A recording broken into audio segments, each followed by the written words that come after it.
नमस्कार, big debate में आपका स्वागत है। मैं हूं आपके साथ दीपक भदौरिया। मध्य प्रदेश के विधानसभा चुनाव में मतदान की उल्टी गिनती शुरू हो गई है। 2 नवंबर नाम वापसी का अंतिम दिन था।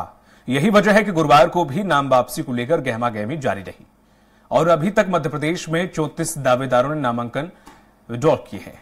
मध्य प्रदेश के विधानसभा चुनाव में इस बार रिकॉर्ड तोड़ 4286 नामांकन दाखिल हुए।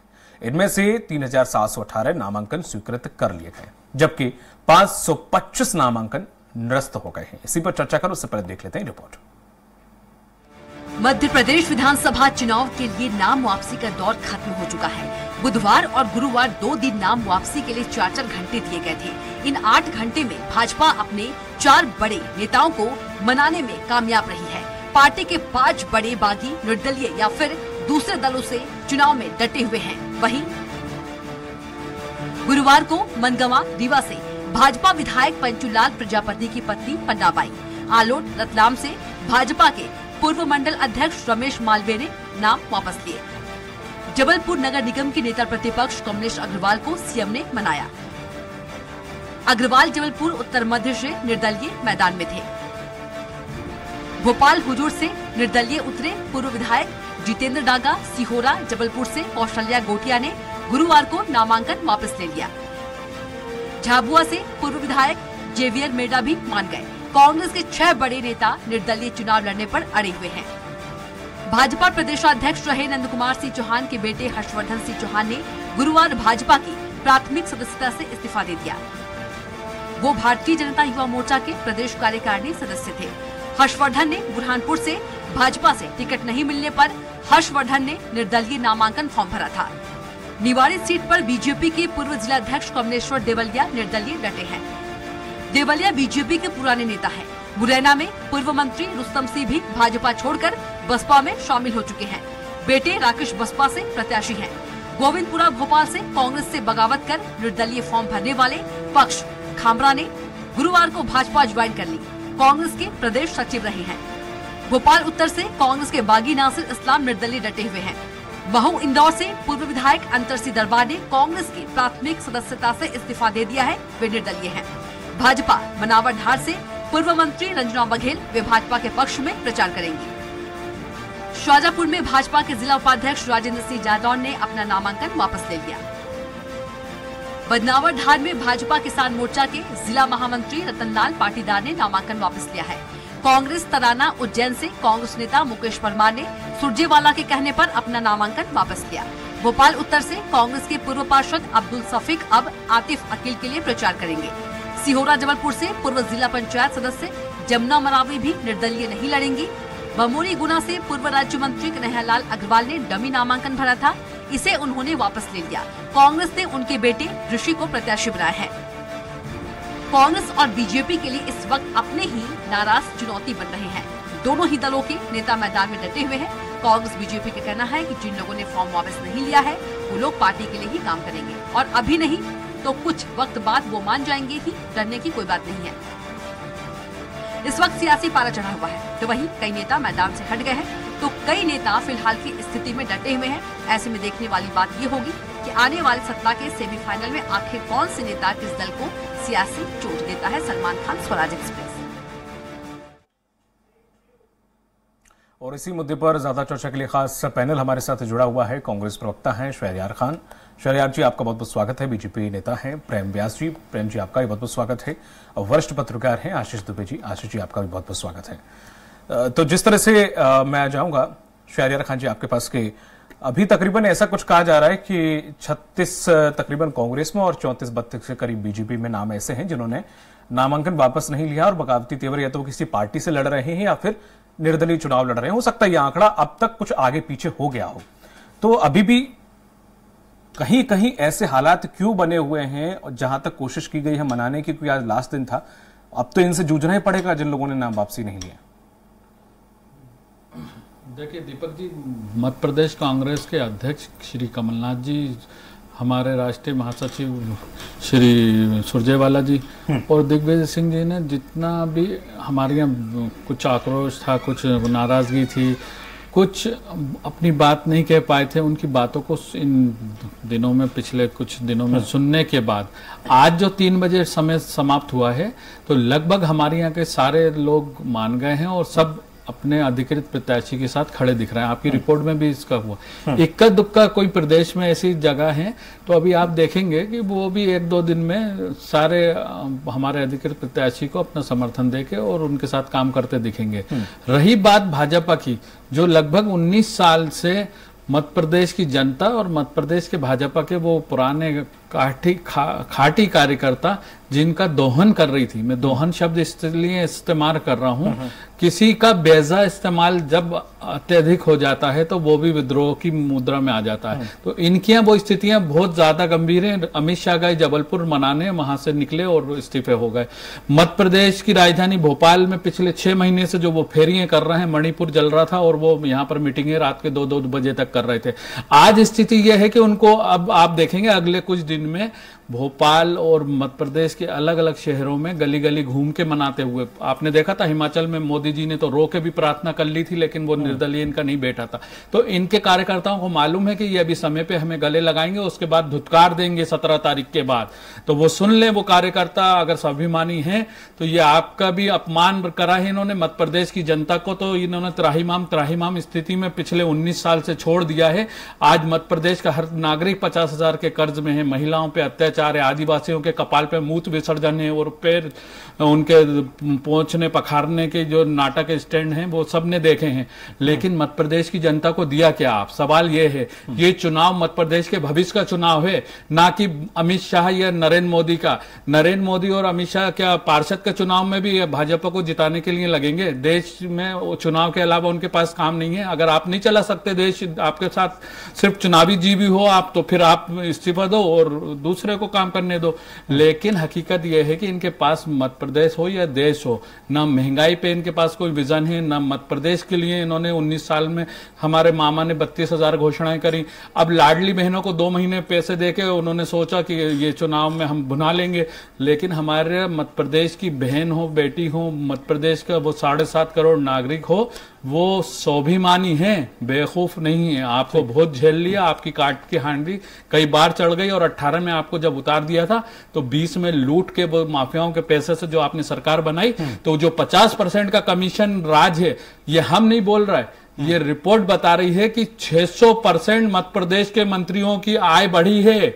ये कहां से बढ़ी है? जब मध्य प्रदेश का एक एक नागरिक त्राहिमाम स्थिति में है, कोरोना जैसी भयावह उसने जो त्रासदी को झेला है, उस टाइम अकाल मृत्यु के गर्त में लाखों लोग चले गए। लेकिन ये निर्दयी सरकार ने उसके बाद भी जो सरकार बनाई उसमें लूटने का काम करा। और हाल ये है कि 600% क्या आंकड़ा है? मध्य प्रदेश के स्वाभिमानी लोग, जो भी आपका चैनल जहां से भी देख रहे हैं, उनको विचार करना पड़ेगा कि ये मध्य प्रदेश के भविष्य का चुनाव है, मध्य प्रदेश की आने वाली पीढ़ियों का चुनाव है, ना कि ये भाजपा के स्लोगनों को और झूठे वादों का है। क्योंकि तो ये चुनावी जीवी हैं और झूठ बोलने में इनको महारत है, एक्सपर्ट है। ये चुनाव के टाइम पे गंजों के शहर में कंगे बेचने का काम करते हैं ये लोग, लेकिन चुनाव निकलने के बाद अपने कार्यकर्ताओं को भी धुतकार देते हैं और मध्य प्रदेश और देश की जनता को भी इन्होंने 19 साल और 9 साल से पागल बना रखा है। प्रेम व्यास जी, आप तक आवाज आ रही है? प्रेम व्यास जी, आप तक आवाज आ रही है? ठीक है, उन तक आवाज नहीं पहुंच पा रही है। तो शहरियार खान जी, सवाल मेरा आप ही से है। आपने बोला कि इतने विधायकों का जो बढ़ा है उनका अगर देखा जाए प्रॉपर्टी, तो ऐसा कोई पूर्व विधायक या वर्तमान विधायक आपकी पार्टी को या बीजेपी पार्टी का, ऐसा कोई नाम बताइए जिसकी प्रॉपर्टी घटी है? सबसे बड़ा नाम है कमलनाथ जी और उनकी पत्नी का। आप देख लीजिए, एक पूर्व मुख्यमंत्री और देश के बड़े उद्योगपति भी हैं वो। उनका भी जो 2018 में एफिडेविट था और अभी का 23 का आप चेक करा लें तो उनकी संपत्ति घटी है। और एक तरफ मध्य प्रदेश की बढ़ी है, अगर मैं सही हूं तो उनकी पत्नी की थोड़ी सी बढ़ी है, लेकिन जिस 600% और माइनर सी बढ़ना में जमीन आसमान का फर्क है। और जबकि वो उद्योगपति परिवार से हैं उनके, तो एक नंबर में सारे एसेट्स खुले हुए हैं मध्य प्रदेश और देश के सामने। और वो आज के नहीं है, वो लगभग 40 साल 45 साल पुराने उनकी चीजें हैं। और तो ये मंत्री जो मध्य प्रदेश सरकार में 2020 के बाद बने, 600% दीपक जी आपको बताएं तो कौन सा पैमाना है इनका कमाने का? शहरयार खान जी, वो तो सरकार में मानता हूं, मैं आपकी बात मान लेता हूं 100% सही होगी। आपके तो पूर्व विधायक हैं सब, अभी वर्तमान में शायद कोई है भी नहीं हो, 15 महीने की सरकार में कोई कमाई थोड़ी ना हो पाती, अगर कमाई करने की बात भी करी जाए तो। आपके किसी और विधायक, चलिए कमलनाथ जी बिजनेसमैन है, बाकी किसी और विधायक या पूर्व विधायक का ऐसा कोई रेशियो है कि जिसकी प्रॉपर्टी कम हुई है? अगर आपने पढ़ा हो तो, नहीं पढ़ा तो मना कर दीजिए। नहीं, देखिए हम कह रहे हैं ना, हमारे तो 2018 से 23 के बीच के विधायक देख ले, 15 महीने के वो मंत्री देख ले, हमारे, मैंने आपको मिसाल दे दी, जो हमारे 15 महीने के मुख्यमंत्री थे उनकी घटी है।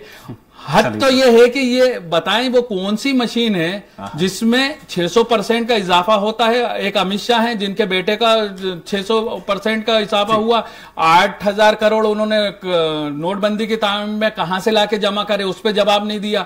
जो वो अधिकारी सामने आया उसको गायब कर दिया। इनको बताना है, हम तो खुली किताब हैं, हमें तो देश और प्रदेश लंबे समय से देखना है। हमने देश के निर्माण से लेके प्रदेश के निर्माण में अपने योगदान और शहादतें दी हैं। ये बताएं कि इनके पास कौन सी मशीन है जिसमें कि ये 3.25 साल में 600% का इजाफा हुआ। मध्य प्रदेश की जनता को, किसानों की, दीपक जी, किसानों की आय 17 रुपए प्रतिदिन, मध्य प्रदेश की नागरिक की आय 200 रुपए भी नहीं है, 190 रुपए है कलेक्टेड, और इनकी 600%।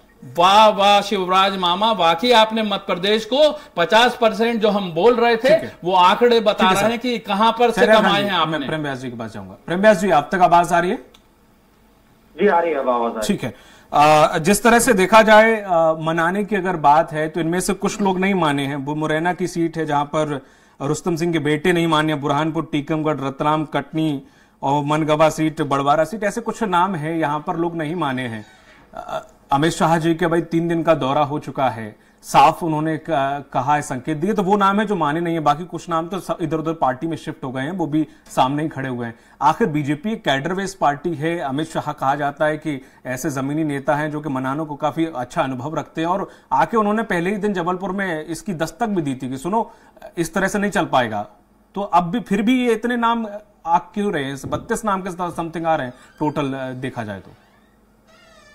देखिए, निश्चित रूप से हमारे 99% लोग तो मान ही गए। मेरी आवाज इको हो रही है? सर मैं कोशिश कर रहा हूँ, आवाज ठीक कर दी। जी, आपकी टेक्निकल टीम कर रही है आपकी आवाज, आप रखें बात।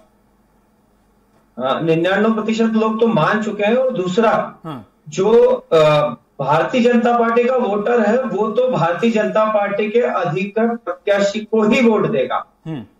जो भी प्रत्याशी भारतीय जनता पार्टी घोषित करती, और जैसे नंदू भैया के पुत्र के बारे में कहा जाता है, तो नंदू भैया स्वयं ये बात कहते थे कि मेरे लिए सबसे बड़ी पार्टी है, उसके बाद सब।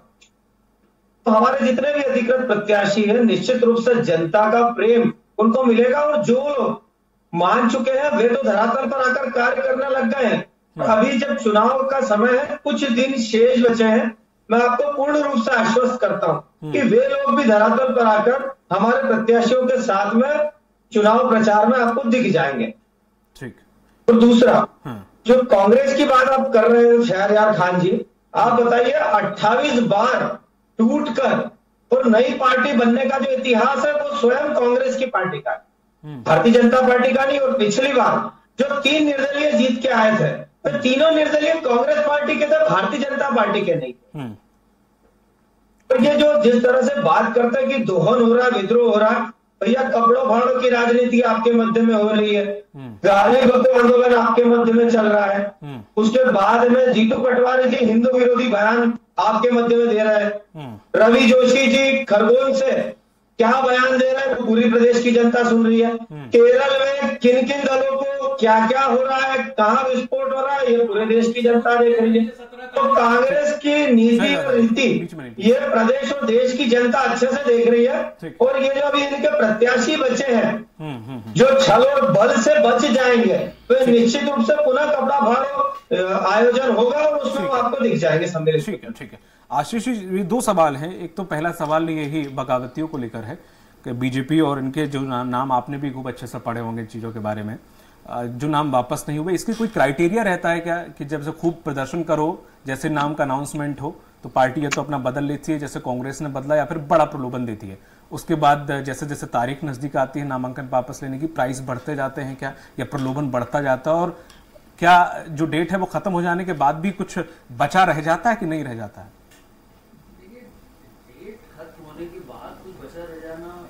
थोड़ा सा मुश्किल होता है क्योंकि प्रत्याशी मैदान में होता है। हालांकि कई बार ये होता है कि मतदान के कुछ दिन पहले प्रत्याशी अपना समर्थन किसी और को दे देते हैं, चुनाव मैदान में न्यूट्रल हो जाते हैं, इस तरह की चीज़ें होती हैं। लेकिन जो कांग्रेस जैसे ये बात है कि वो पहले धरना प्रदर्शन और आंदोलन और बगावत के तेवर दिखाते हैं, ये लेकिन इसमें कहीं ना कहीं देखिए प्रत्याशी चयन को लेकर किसी भी पार्टी में, वो एक मध्य प्रदेश उदाहरण नहीं है, देश भर में भी हम मान सकते हैं कि उस प्रत्याशी चयन को लेकर एक साफ सुथरी, जितनी ज्यादा पारदर्शी प्रक्रिया होगी उतना ज्यादा पार्टी को ही उसका लाभ मिलेगा, उसके कैडर को नीचे तक लाभ मिलेगा। सही। अभी कुछ दिन पहले ब्रिटेन और कुछ जगहों पर इस तरह की चीजें शुरू की गई हैं कि लोकल यूनिट से नाम बुलाए जाते हैं और उसको किया जाता है। लेकिन देखिए वो देश बहुत छोटे हैं और हमारे देश की आबादी बहुत ज्यादा है, तो सब चीजें सब जगह लागू नहीं हो पाती। फिर भी अगर प्रत्याशी चयन को लेकर पार्टियां सावधानी बरतें, गुट और नेता विशेष के पसंद के लोग और ये इन चीजों से थोड़ा दूर हटें, तो इसके विवाद कम हो सकते हैं। अब मध्य प्रदेश के संदर्भ में देखें तो मध्य प्रदेश में निश्चित तौर पर दोनों ही पार्टियों ने अपने सर्वे या फीडबैक या आकलन के आधार पर टिकट बांटे हैं। इस बार ज्यादा शोर था सर्वे का। हम भाजपा को देख लें तो भाजपा ने तकरीबन 5-6 महीने पहले ही मुख्यमंत्री ने 1-to-1 विधायकों को बुला के अपना फीडबैक उनको बता दिया था कि कौन जीतेगा कौन हारेगा, उस आधार पर वहां टिकट भी काटे गए।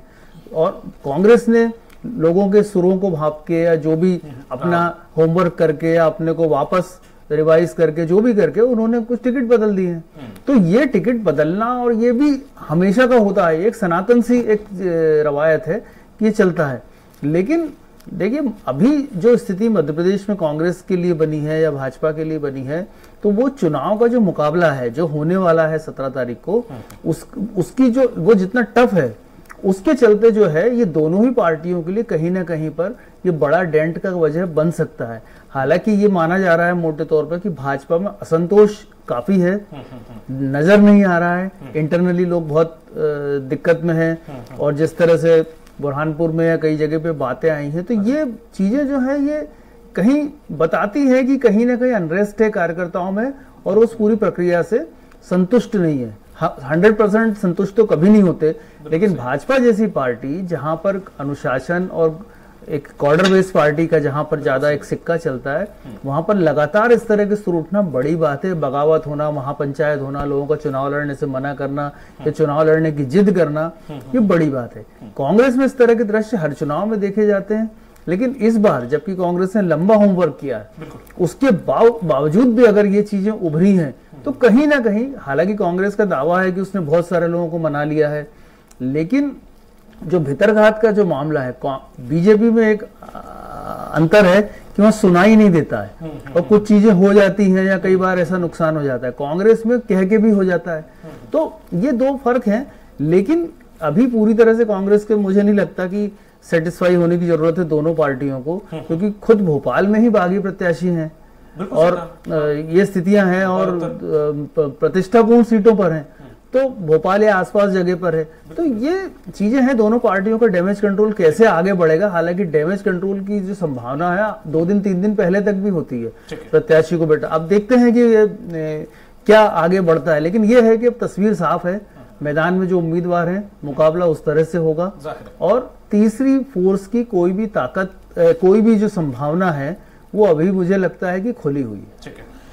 शहरयार खान जी, जैसे आलोट, भोपाल उत्तर, गोटेगांव, बरगी, बड़नगर, सीहोर, मऊ, ऐसे कुछ नाम हैं जहां पर अभी तक आप नहीं कर पाए। हो सकता है कि अभी तक 1-2 सीट और हो गई हो जो मुझे नहीं पता हो, तो अभी ये भी मुख्य सीटें हैं, इन्हें कम नहीं आंका जा सकता। और आपका तो खैर बहुत पुराना इतिहास रहा है कि अपनों ने बड़ा दगा दिया है। देखिए दीपक जी, लगभग 5000 हमारे पास आवेदन आए थे, 4900 के समथिंग, और उसमें से 230 टिकट दिए जा सकते थे। जो बेस्ट थे हमने वो दिए, और कुछ जगह पे संगठन और लोकल जो हमारे लोग थे उनके जनता की जो बात आई, तो पार्टी ने, क्योंकि जो जिंदा होता है वही दिखता है, तो हमने वो निर्णय को भी 7 सीटों पे बदला। लेकिन आप देखेंगे कि आज दिनांक को जब नाम वापसी थी तो लगभग हमारे 99% लोग सेटिस्फाई हैं और पार्टी के संगठन के साथ खड़े हैं। 1% का मैं मार्जिन आपकी बात को भी मान लूं तो अभी अगले 1-2 दिन में आप देखेंगे कि वो लोग भी कहीं ना कहीं हमारी सभाओं में, हमारी रैलियों में अपने गिले शिकवे दूर करके पार्टी के अधिकृत प्रत्याशियों के साथ खड़े दिखेंगे। बात करें भाजपा की भोपाल की, पूर्व मंत्री उमाशंकर गुप्ता जी भाजपा के अधिकृत प्रत्याशी भगवान दास सबनानी को वोटर लिस्ट तक देने को तैयार नहीं थे। 11-11 हजार रुपए में पार्षद लोग, मेरे पास जो जानकारी है, वो ब्लैकमेल कर रहे थे। तो आप अंदाज लगा लीजिए कि वो किस तरह से इनको चुनाव यहां पर लड़ने देंगे। भाजपा में नेता खुलकर कुछ जगह पे आए हैं, कुछ जगह पे दबी आवाज में पर्दे के पीछे से काम कर रहे हैं, क्योंकि उनका मंतव्य है कि भाजपा को हराना है, क्योंकि ये पार्टी किसी की सगी नहीं है। जब जनता की 19 साल में नहीं ये पार्टी बन सकी, तो भाजपा के कार्यकर्ता, जिनको ये देवतुल्य कार्यकर्ता बोलते थे, आज वो देवतुल्य कार्यकर्ता का आक्रोश इतना है कि केंद्रीय मंत्रियों के कुर्ते फाड़ रहे हैं और बंदूक की नोक पे उनके अंगरक्षक के बंदूक छीन के टिकट मांग रहे हैं। ये तो भाजपा है जो पार्टी विद द डिफरेंस की बातें करती थी। हम लोग के लोकतंत्र है, हम लोकतांत्रिक पार्टी है, हमने देश की आजादी से लेकर देश के निर्माण कर रहे हैं। अपने कार्यकर्ताओं को बोलने का मौका दिया जाता है, उनकी बात रखने का बात। थोड़ा सा संक्षिप्त में रखिए बात जी। थोड़ा सा मैं एक और सवाल पूछ रहा हूं आपसे, थोड़ा सा संक्षिप्त में रखा आंसर। जिस तरह से ठीक है, आपने तैयारी सब कुछ कर लिया है, चुनाव नजदीक है और चुनाव के बाद भी समय नजदीक है, अब इस बीच आपने क्या एक चक्रव्यूह को भेद ना पाए? क्योंकि अभी जिस तरह से सर्वे हुए हैं और जो रिजल्ट दिखा रहे हैं वो लगभग टक्कर जैसी सिचुएशन बन रही है। तो इस वक्त तो खरीद फरोख्त जैसे होती ही रही है हमेशा से, वो होगी। तो आपने अपनी कुछ ऐसा क्राइटेरिया या फिर कुछ ऐसा चक्रव्यूह तैयार किया है कि जो आपके अपने हैं वो अब मैदान न छोड़े और इधर उधर शिफ्ट ना करें? ऐसी भी कोई रणनीति है? देखिए दीपक जी, मैं आपको बताऊं, मैं 19 सितंबर से लेकर 12 अक्टूबर तक जन आक्रोश यात्रा में लगभग 32 सीटों पे महाकौशल और विंध्य में घूमा हूं। जो जनता में किले जो आक्रोश है, 2:30 बजे रात को बिगर प्रलोभन के, बिगर लाई हुई भीड़ अगर इंतजार कर रही है सुनने के लिए, तो इससे आप अंदाजा लगा सकते हैं कि कितने स्वाभिमानी जनता है, कितनी आक्रोश है, कितना विद्रोह भाजपा के खिलाफ उनके मन में है। वो इंतजार कर रहे हैं 17 तारीख का, क्योंकि वो उनका चुनाव है, उनके बच्चों का चुनाव है, मध्य प्रदेश के भविष्य का चुनाव है। निश्चित ही आप देखेंगे कि हम लोग लगभग 160 से ज्यादा सीटें क्लीन स्वीप करने जा रहे हैं। भाजपा के आरएसएस के सर्वे में इनको अभी 50 सीट से ज्यादा नहीं दे रहे। परेशानी ये है। प्रेम व्यास जी, जिस तरह से देखा जाए कई सर्वे जो आए हैं, जैसे कि सर ने भी बोला कि बीजेपी के अंदर बहुत कुछ चल रहा है, चंबल संभाग में भी बहुत कुछ चल रहा है, कुछ और सीटें भी हैं जहां पर इस तरह की देखी जा रही है और इससे आपको अक्सर नुकसान होता रहा है। कुछ गिनी चुनी सीट पहले भी ऐसी रही थी जहां पर आपकी कोई एक नेता साइड में होकर के उसका खेल बिगाड़ दिया था। तो ऐसे में अब इतनी कवायद करने के बावजूद भी जो नहीं माने हैं उनसे अब कैसे जूझा जाएगा? और साथ ही साथ ये भी है कि जिस तरह से जो आंकड़े निकल कर आ रहे हैं सर्वे के, उसके हिसाब से क्या कुछ तैयारी है? क्योंकि कांग्रेस लगातार ये दबी जुबान में कह रही है कि बैग उन्होंने भी तैयार कर रखे हैं, लेकिन हम ऐसा होने नहीं देंगे। देखिए, दोनों बातें हैं दीपक जी। एक तो सर्वे और दूसरा वास्तविक परिस्थिति। सर्वे एक दिन पहले भी बदले जा सकते हैं। अच्छा, तो वास्तविक स्थिति जो धरातल पर वो हम महसूस कर रहे हैं। और पूर्व से शायद जी बोल रहे हैं, मतलब भाजपा सर्वे बदलवाती है, आपने ये स्वीकार कर लिया? भारतीय जनता पार्टी को भाजपा टीवी चैनलों के सर्वे बदलवाती है। शेयर भारतीय जनता पार्टी का बहुत अच्छा प्रेम जी, आपने कम से कम ये बात जनता के सामने तो रखी कि भाजपा सर्वे को भी खरीदती है। भाजपा हॉर्स ट्रेडिंग तो करती थी, लेकिन सर्वे की ट्रेडिंग भी कर रही है। और व्यक्तिगत अगर आक्षेप लगाऊंगा तो ये सुन नहीं पाएंगे। अरे क्या व्यक्तिगत? आप बोल रहे हो कि सर्वे बदले जा सकते हैं, यानी कि आप सर्वे को भी ट्रेडिंग करते हैं।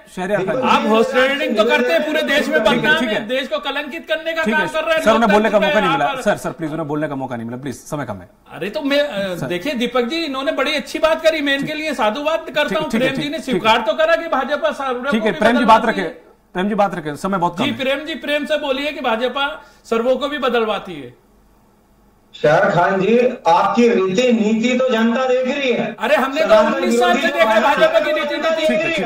और आपकी आशीष जी, झूठ बोलो, बार बार बोलो, जनता को बेवकूफ बनाओ, जनता का शोषण करो, कार्यकर्ताओं का शोषण करो, ठीक है, तो हम देख रहे हैं ना 19 साल। आशीष जी, जब तो मतभेद जी का हर नागरिक 50 Prem ji please, Shahriyar Khan ji please, sir please, Ashish ji बताइए सर, इस तरह से नहीं हो पाएगा, प्लीज प्लीज। ठीक है प्रेम जी, ठीक है। आशीष जी, मेरा सवाल आशीष जी से है, प्लीज। मेरा सवाल आशीष जी से है। आशीष जी, कांग्रेस के पास खोने को कुछ नहीं, बस पानी को वो जितनी मेहनत कर लें, लेकिन बीजेपी के पास खोने को बहुत कुछ है। और ऐसे में अपने इस तरह से अगर नहीं माने, अमित शाह जी ने भी पूरी ताकत लगा ली, साम दाम दंड भेद करके गए हैं, वो ऐसी बात नहीं है। उसके बावजूद भी अगर ये चीजें नहीं हुई तो बीजेपी को बहुत ज्यादा नुकसान होगा कांग्रेस की अपेक्षा। और अगर सिमिलर रहे आंकड़े और 1-2 कुछ सीटें या 10-5 सीटों का अंतर बना तो क्या रूप देखने को मिल सकता है, जो आपका पत्रकारिता का अब तक अनुभव रहा है? देखिए, अभी तो जो मुकाबला है, मैं मान के चलता हूं कि अभी ये खुला हुआ मुकाबला है। अभी हम ये नहीं कह सकते हैं कि कौन सा दल आगे चला जाए, क्योंकि चुनाव प्रचार अभी लगभग 7 दिन और अब जब आगे बढ़ेगा तो चीजें शेप लेंगी अभी। लेकिन ये बात जरूर है, जो कुछ लोगों से हम लोग संपर्क में रहते हैं, जाते भी हैं बाहर, देखा है कि जो परिस्थितियां हैं, खासतौर पर अगर हम उसको सीधा आकलन करें तो जो भाजपा सरकार ने पिछले 2-3 महीने में जो कुछ योजनाएं शुरू की, उससे कहीं ना कहीं उसकी स्थिति को थोड़ा सा सहारा मिलेगा। ये बिल्कुल क्लियर चीज है। और ये असर लेकिन शहरों में मुझे नहीं लगता होगा, जो मैं समझ पा रहा हूं। वो गांव में जरूर थोड़ा सा असर हो सकता है उन चीजों का, क्योंकि उनकी जरूरतें कम होती हैं, तो जितना उनको मिलता है उसमें उनको काफी काम हो जाता है। लेकिन जो सहारा भाजपा ने दिया है, उससे ज्यादा की बात पहले भी कांग्रेस ने की है। तो ये जो एक ऐसा चुनाव है जिसमें शहरी क्षेत्र में मुझे लगता है एक अलग नतीजा होगा और ग्रामीण क्षेत्र में अलग होगा। तो ये चुनाव ऐसा है कि एक तरफ चांद है और एक तरफ रोटियां हैं। अब किस तरफ किसको जाना है देख। बहुत सही कहा। माफ कीजिएगा बीजेपी नेता प्रेम जी और आप आशीष द्विवेदी से दोनों लोगों को समय कम मिल पाया, इसके लिए मैं क्षमा चाहूंगा। बहुत बहुत शुक्रिया हमारे साथ जुड़ने के लिए शहरयार खान जी और प्रेम जी। आशीष सर, आपका भी बहुत बहुत शुक्रिया। तो जिस तरह से देखा जाए, कांग्रेस और बीजेपी में आज लास्ट तारीख थी, कितने लोगों ने नाम वापस लिया, कितने ने दावा कर रहे हैं दोनों ने कि 99% लोगों ने नाम वापस ले लिया, कुछ बचे हुए हैं वो जल्द ही वापस ले लेंगे और बीजेपी के लिए या कांग्रेस के लिए कैंपेन में हिस्सा लेंगे। लेकिन देखने वाली बात यह हुई कि अपने या अपनों को कितना नुकसान पहुंचाते हैं। मुझे दीजिए इजाजत, नमस्कार।